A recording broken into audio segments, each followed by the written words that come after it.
stage Austin Turner with his entitled Dodd-Frank, The Great Recession. Give him a hand.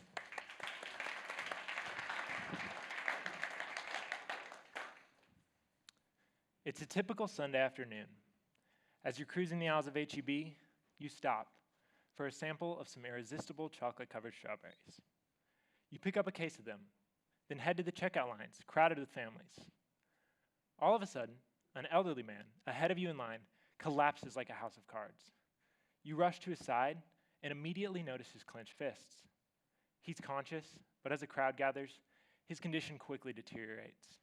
You call 911. When the ambulance arrives, your suspicions are confirmed. He's having a heart attack. He goes unconscious before your eyes, and the EMTs calmly but swiftly load him into the ambulance. His heart goes silent on the way to the hospital. They immediately give him CPR, trying to kickstart his heart. Once at the hospital, they break out the defibrillator, and after a few exclamations of "clear," his heart leaps to life. The elderly man you helped is a grandfather to 5 in an Elderness church. Thanks to you, the EMTs, and the defibrillator, he survived his heart crisis. Now I'm going to take a hard left turn here, but I'll explain where I'm going. The elderly man and his cardiac arrest is analogous to the state of the financial recession of 2008. That recession began over a decade ago, and although life and death was not hanging in the balance, much was still lost. To kick off the crisis, one of the biggest investment banks in the nation, Bear Stearns, found itself unable to pay back its short-term debts. Because of this, the federal government gave J.P. Morgan Chase $30 billion. That may not sound like much, but that's enough money to build a new Veritas campus every 500 feet in Austin. This was the first, but not the last, of the 2008 government bailouts. These bailouts were economic CPR, and the subsequent Dodd-Frank Act, the defibrillator. But now, over a decade after the crash, we don't need to keep getting hit with that same defibrillator. What we need is the correct medication. The Dodd-Frank Wall Street Reform and Consumer Protection Act is named after Democratic leaders Senator Chris Dodd and Representative Barney Frank. President Barack Obama signed the act into existence in July of 2010. This act was well-intentioned, and it aimed to shore up the financial system by establishing new government agencies to oversee our economy. Namely, it established the Financial Stability Oversight Council and the Consumer Financial Protection Bureau, both of which monitor our financial system as consumer watchdogs. This means they are supposed to look out for the everyday consumer and solve the complicated problems that arise from unfair business practices. It also established the Orderly Liquidation Authority, which can take over and dissolve any financial institution quickly. All of these agencies have a few things in common. Out of all the new policies, agencies, and rules created by Dodd-Frank, these 3 have been the most criticized. They're criticized for hurting Main Street, giving the government too much power, and being unconstitutional. This is why, 7 years after the promulgation of Dodd-Frank, Chairman of the House Financial Services Committee, Representative Jeb Hensarling, proposed H.R. 10, the Financial Choice Act. Hensarling proposed the act to, in his own words, reduce the size, expense, and intrusiveness of the federal government. On May 22, 2018, the Financial Choice Act passed the House of Representatives by a margin of 233 to 186. Sadly, it did not pass the Senate. Although it is stalled for now, any or all of the act may be again proposed and passed in the future. Therefore, I propose the United States should pass the Financial Choice Act, which will replace Dodd-Frank and free the country's financial system. Dodd-Frank needs to be replaced for 3 reasons. First, it is too powerful and too complicated. It was created with the intention of rescuing our economy, but in reality created a sticky spider's web of regulation and a black hole of unaccountable power. Second, the Dodd-Frank Act designates certain institutions as too big to fail. This practice needs to end because it unethically burdens American taxpayers with the monetary weight of an institution's failure. Finally, the Dodd-Frank Act disregards our constitutional due process of law, sidesteps our nation's laws, and needs to be dealt with intentionally. What happened in 2008 was an economic heart attack. Choice, opposed to Dodd-Frank, is the correct medication for continued health. The Dodd-Frank Wall Street Reform and Consumer Protection Act is too powerful, with the main vehicle of this power being the Consumer Financial Protection Bureau. The Consumer Financial Protection Bureau has been granted unprecedented power to deem credit cards, mortgages, and banks unfit for Americans. Granted, this isn't inherently a bad thing. Most citizens need a watchdog, such as the Consumer Financial Protection Bureau, to sort the good institutions from the bad. But a problem with the Bureau arises in its definition. Representative Jeb Hensling described it as the single most powerful and least accountable federal agency in the history of America. Hensling's words are harsh, but not misplaced. The definition used to establish the Bureau gives it unbridled control of our financial system. It states, the Bureau may regulate such other financial products or services as may be defined by the Bureau. Essentially, the Bureau decides how much the Bureau can regulate. As consumers, we are entrusting our economic safety to a single, very powerful agency which can decide how much power it possesses.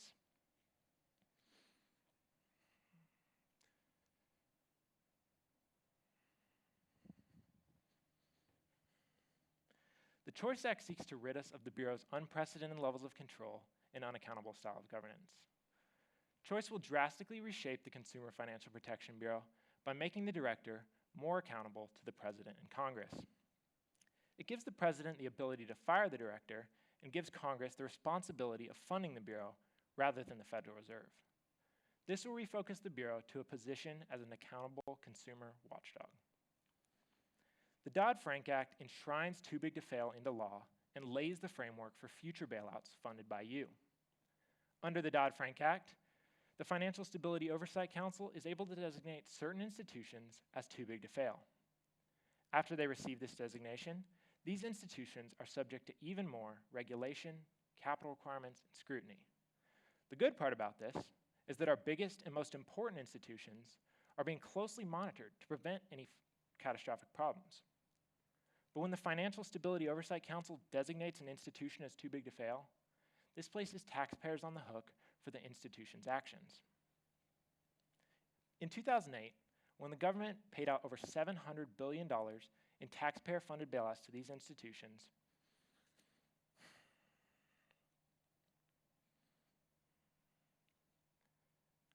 to put that in perspective, that's enough money to pay for 4 years of college for every male receiving an undergraduate education in the US. Everyone agrees taxpayers shouldn't be paying for this. The Obama White House's solution? If a firm fails in the future, it will be Wall Street, not the taxpayer, that pays the price. But in reality, Dodd-Frank does not make Wall Street pay the price. By requiring the naming of institutions as too big to fail, it actually sets up these same institutions to be bailed out, just as they were in 2008. Even CNN, one of the biggest proponents of Dodd-Frank and criticizers of choice, admits that the Dodd-Frank Act allows regulators to provide temporary support for these institutions. Temporary support is also known as a bailout. Harvey Rosenblum, a professor of business and financial economics at Southern Methodist University, points out in an important publication that Dodd-Frank was able to say exactly what regulators wanted to hear after the crisis, but in reality, left the door unlocked to future bailouts. Rosenblum's doubt about the Dodd-Frank Act's actual bailout strategy has been given substantial weight because of the way the government has gone about bailout funding in the past. In 2008, when Treasury Secretary Hank Paulson was relentlessly pushing Congress to give him $700 billion in bailout funds, he used some questionable tactics. He told Congress that if nothing was done in 24 hours, the world economy would collapse. This did not come to pass.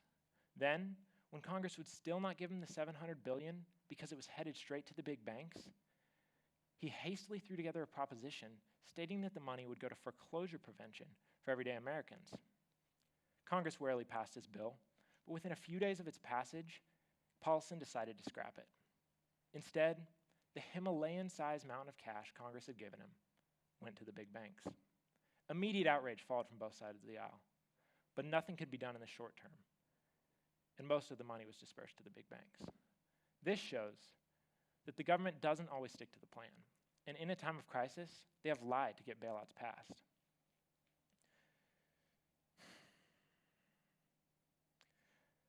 By identifying banks as too big to fail, the Dodd-Frank Act leaves the bailout route as the path of least resistance in the time of crisis.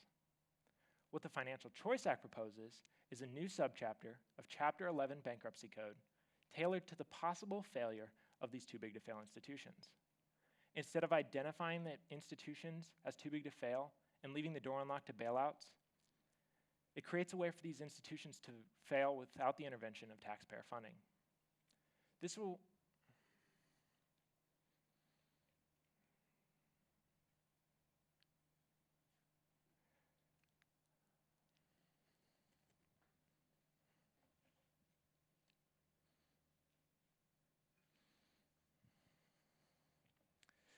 In a nutshell, the Dodd-Frank Act exposes the average taxpayer to bailout risk and solidifies the too-big-to-fail dysfunction that will lead to more bailouts in the event of another crisis.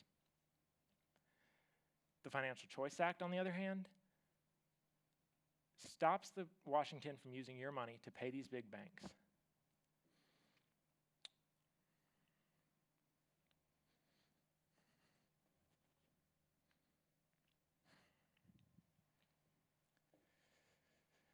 Out of all the agencies created by Dodd-Frank, the Consumer Financial Protection Bureau has been the most criticized.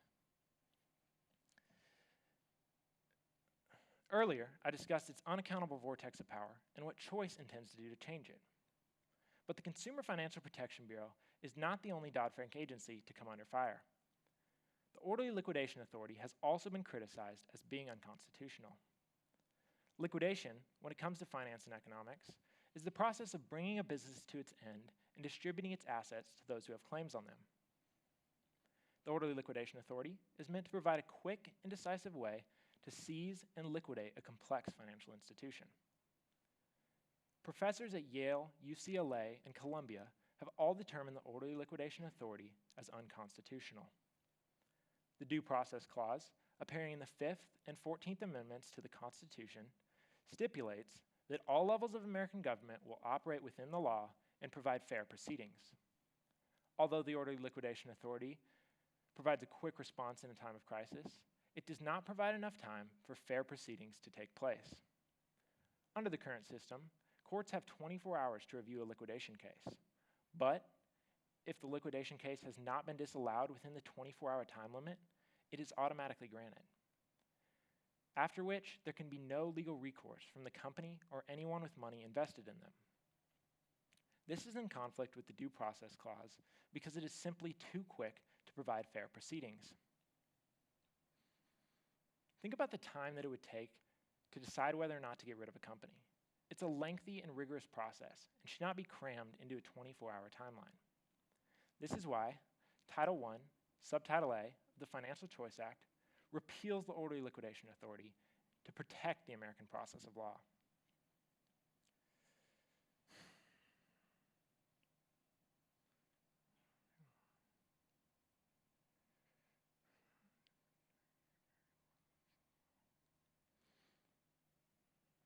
The banks practicing due diligence and looking out for their customers will prosper, while their less ethical counterparts will feel the long arm of the law. Is decreasing regulation really a good idea, especially after a huge crisis caused by innumerable factors? Newly appointed chairwoman of the House Financial Services Committee, Maxine Waters, would say no. In a press release this past year, she put it like this: House Republicans passed what I call the Wrong Choice Act, a bill to dismantle the Dodd-Frank Wall Street Reform and Consumer Protection Act and gut the Consumer Financial Protection Bureau. I and other Democrats are dedicated to continue the fight against this harmful effort and stand up for Main Street. Chairwoman Waters is clearly against the Financial Choice Act. Her nickname is clever, but it doesn't hold much water as an argument. Her normal arguments accuse Choice of furthering unrestricted Wall Street greed and a lawless financial market. This is not, in fact, what the Financial Choice Act purports. Although it will be deregulating the nation's financial system, it by no means lets the financial industry run wild. Former Chairman Hensling seeks to impose the toughest regulations in U.S. history for financial fraud, self-dealing, and deception. His act calls for an increase of monetary penalties on securities fraud in Section 212, fraudulent information and marketing in Section 857, and more effectively enables the SEC to regulate our money markets in Section 211. This shows that the Financial Choice Act by no means lets the financial industry run wild. In fact, it solidifies the ability of our government to hold fraudulent perpetrators accountable. In a perfect world, financial regulators would get it right every time. But, as anyone with life experience under their belt can attest, no one gets it right all the time. We have the opportunity through choice to provide a better, more prosperous economic future and one that sticks to our Constitution. The Financial Choice Act gets rid of the excess power and overcomplication of Dodd-Frank. It fixes Dodd-Frank's too-big-to-fail issues and restores our constitutional due process of law. If we get rid of the defibrillator that is Dodd-Frank and enact the correct regulation, we stand a better chance in the event of another recession. To finally land this plane, I want to give you an idea of our duty in this whole thing. As Americans, whether we've studied financial legislation or not, it is our duty to help with the process of economic rebuilding and stabilization. We do this by participating in the democratic process. It will be for the betterment of our nation if we vote, not as liberals or conservatives, but rather as genuinely concerned American citizens ready to defend the Constitution. We must defend our hard-earned money by learning what a candidate believes, who they will support, and how they will affect this process. Then, choose carefully at the polls. Thank you.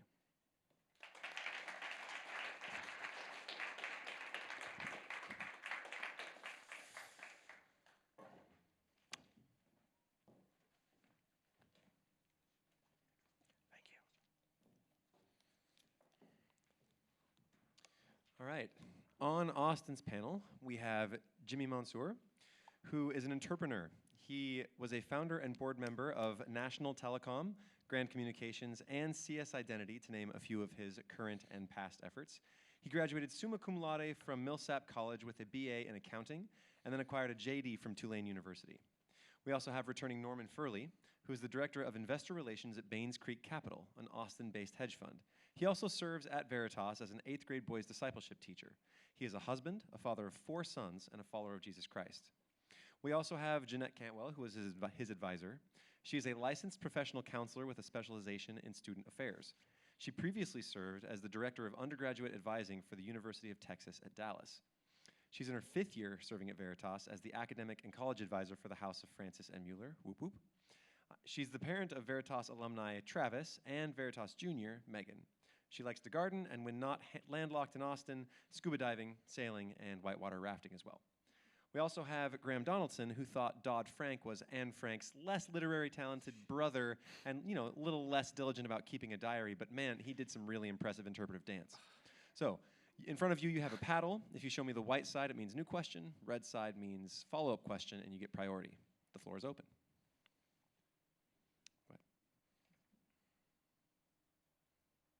Well done, Austin, with a very difficult topic. Thank you. You mentioned at the end of your first confirmatio point that we would have a healthier financial future if we simplified regulation. How is simplifying regulation going to protect the consumers?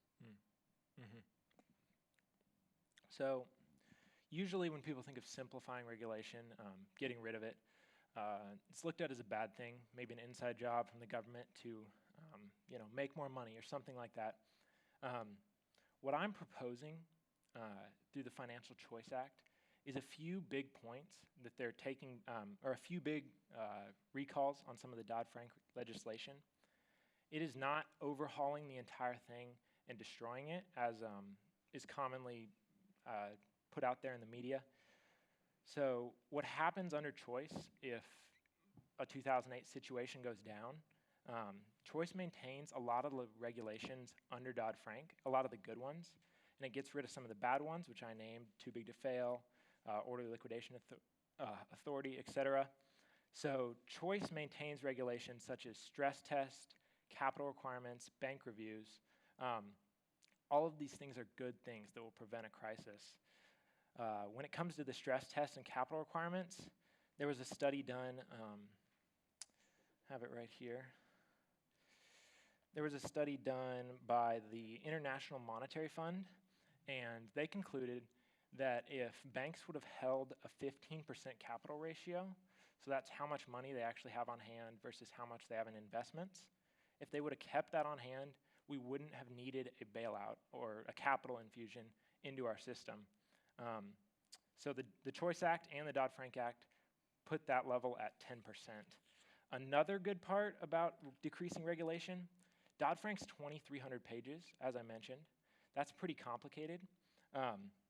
Choice Act gets rid of 1,700 of those pages, takes it down to 600 pages. Bankers are pretty smart, but even the smartest ones have trouble with Dodd-Frank, interpreting it, vetting it, reading it. It's 2,300 pages. Keep in mind that they've had over a decade to do that.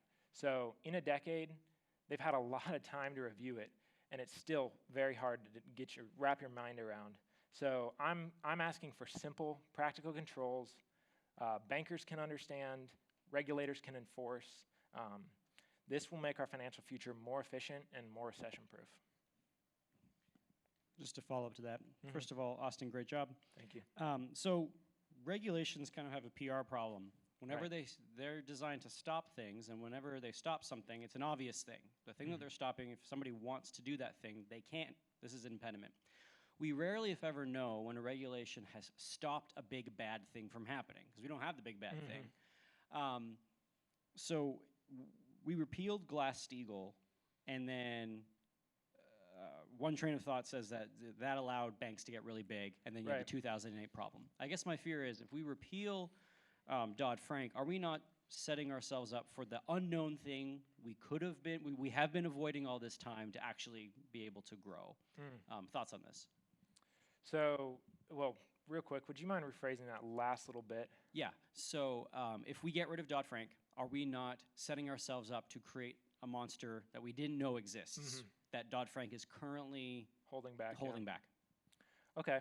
So Glass-Steagall, what you mentioned, for anybody who doesn't know what that is, that was a piece of regulation after the Great Depression, or after the crash in 1929.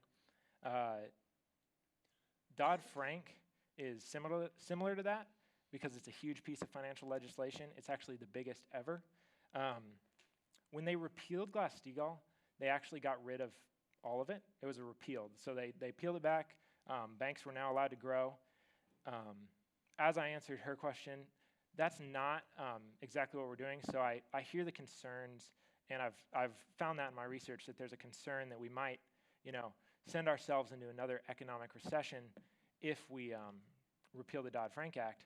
But the Financial Choice Act is still going to hold a lot of those regulations that Dodd-Frank has in place. My main points is what I think the Financial Choice Act is going to get rid of. I think those are good things to get rid of. Does that answer your question? Did the bailouts work? Did the bailouts work? That's a question that, you can look at the numbers. You can look at a lot of different numbers from a lot of different research places. I've found in my research, which might have been biased, might have not been biased, that no, the bailouts were coming from our pockets. I've also found in other research that says, we've been paid back for this. The bailouts worked. They've been paid back half, and then they've been paid more in interest and other investments. Personally, I think the preventative measures that the Financial Choice Act keeps will keep us from ever having to do the bailouts again. I know that's not what your question is, but no one wants those bailouts to happen again, no matter if they worked or not. And so I think that's what the Financial Choice Act does. Does that answer your question at all? I'm curious what you think worst case scenario would have been had that not happened. Had the bailouts not happened? Correct. I mean, so like you could just go straight, like let the natural selection take place and let the fittest survive. I'm curious how you see the extent of that apocalyptic scenario playing out. Right. Given that not next year, I'm talking about looking back in history, how you think that could have played out negatively. Okay. So negatively, if we'd been in just pure capitalism, right, survival of the fittest, worst case scenario is that those banks fail and more household wealth evaporates, companies go under, we're really set back a peg and we go into a Great Depression. That is the worst case scenario that people put out there. Does that answer your question? It does. Thanks. Austin, can you tell me, If you guys just leave it on, it makes it easier. thank you. Austin, can you tell me, has part of the Dodd-Frank already been repealed? Oh, so part of the Dodd-Frank has been repealed. Can you explain that? Yes, I can. Unfortunately, what happened was, well, fortunately what happened, but unfortunately for me, is this bill was passed while I was writing my thesis, while I was already a good portion of the way through it. I took out a few things because of this. What's already happened is a bill has been passed called, the exact name of the bill is slipping my mind, but Senator Mike Crapo from Idaho, that's his real name, from Idaho was the sponsor on that bill, and he advocated for raising the asset threshold from $10 billion to $25 billion, I believe it is.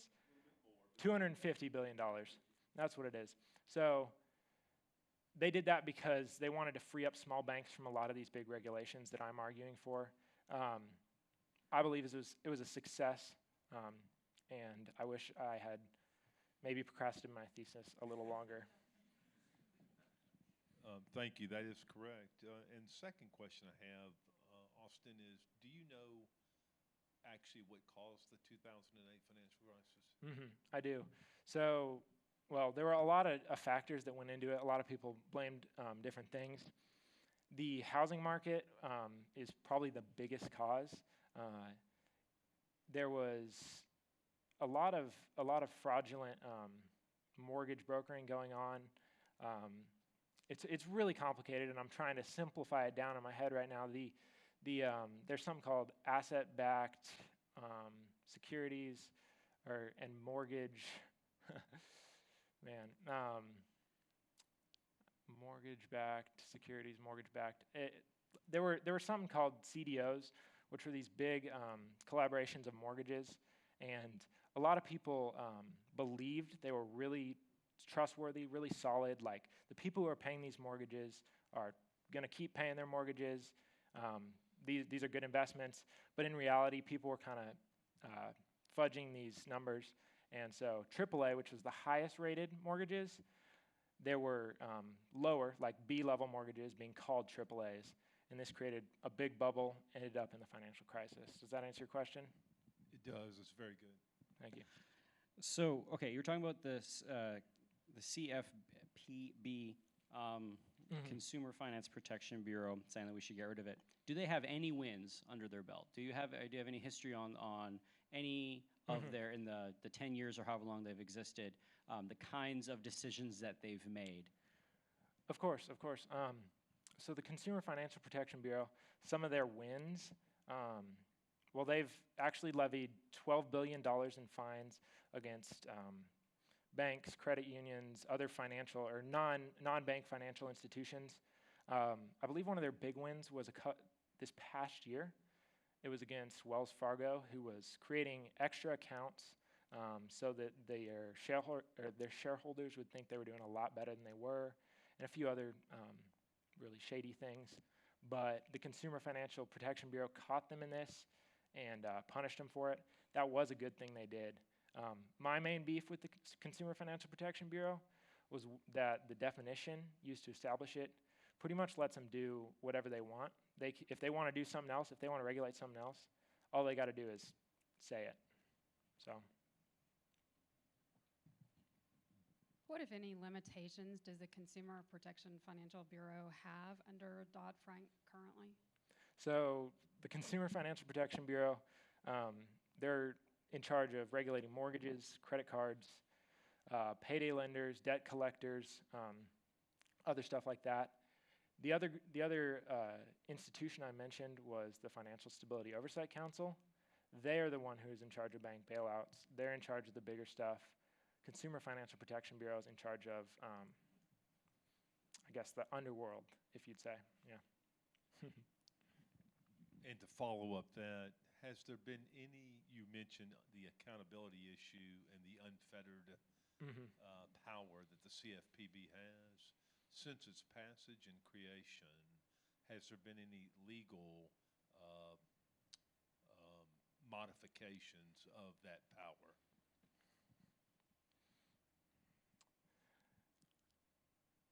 I haven't come across any legal cases in my research. I had to do a lot of research for this, and I came across a lot of stuff. There may be. Could I get, I could do some research and get back to you on that one.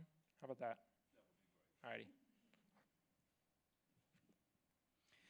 Let's talk about too big to fail. So if we want to get rid of that label, if we wanted to say that there are no institutions that are too big to fail, is this the alternative? I guess there's sort of two alternatives. You let them fail and sort of deal with the consequences, or you have you have some sort of regulation beforehand that limits the size that institutions can become, so that they are that they don't get so big that their collapse would be too much of a shock to the system. On which side of that equation do you fall on? Let nature take its course, or more, or regulation before size? So what I've found in giving this presentation to different people, questions they've asked me to prepare me for this, one of the biggest questions is, pure capitalism, survival of the fittest, or letting them fail. I don't believe I came across as well in my thesis as the Financial Choice Act, what its intentions are actually. It repeals a few things, but it doesn't throw us into pure survival of the fittest. One of the things that still exists under the Financial Choice Act is called the discount lending window. That's part of the Federal Reserve, and what it does, if these banks, these big banks, are going to fail in this catastrophic scenario, they can take a loan from this, and it's different from a bailout because it has a very punitive interest rate. Banks don't want to do it because it's got a huge interest rate and they have to pay it back. But they can do this if they're really in an emergency. The difference between that is some of the bailouts essentially free money because they don't have a punitive interest rate like that. Another part is, I would say I and the Financial Choice Act fall more on the side of preventative regulation, because under the Financial Choice Act, there's still those stress tests, there's still those capital requirements that I mentioned earlier. They don't let the banks put too much money into the market, get over leveraged, and end us up back in another financial crisis. So. And then another question. So we've had, institutions have had time to comply to this. And like you said, it's a huge document. Right. And I'm sure institutions have put in effort because they don't want to be out of compliance. They want to make sure that they're following the law of the land. Is there any concern that that the institutions that have spent all this time working out this regulation, restructuring their businesses in order to comply with this regulation, that by repealing it, we are going to essentially undercut or have like a lost decade of business, or that it's going to have any kind of detrimental effects to people that have spent this time trying to comply to it? Okay, so you're asking if are we losing talent to compliance jobs, or is that? That could be a part of it. I'm just thinking more that we give this difficult thing for institutions to comply with. They do their efforts to comply to it, spend the time and effort to understand it, and then we take it away. Are we not? Frustration's not the whole point, but it's. Are there any sort of detrimental effects that removing something so quickly from having set it in place is going to have any kind of detrimental effects on these businesses? Yeah. So just like what happened in the in the Dodd-Frank Act, there had to be a lot of hiring of compliance people. There was actually, in my research, I found that in most institutions, there was a net loss of jobs, and thousands of compliance agents were hired. So that means they had to hire compliance agents and they had to let go some of their other employees to make space for them. Compliance costs, I have strayed away from that argument because it's not really a good argument to make, well, we're having to pay more money to comply with the rules. The rules are the rules. But what I did find is that there's been money lost to this compliance, and I get that institutions might be frustrated if it was taken away, and then they're like, well, what do we do all that for? The beneficial effects of it is, if you think of it as a pendulum, we've kind of swung back towards the regulation side. I'm saying we need to swing back a little more towards the less regulation side, not all the way to pure capitalism, but closer to the simple, practical controls. Does that answer your question? Yeah, thanks, Austin. You got a follow-up, Jimmy? Or Mr. Mansour?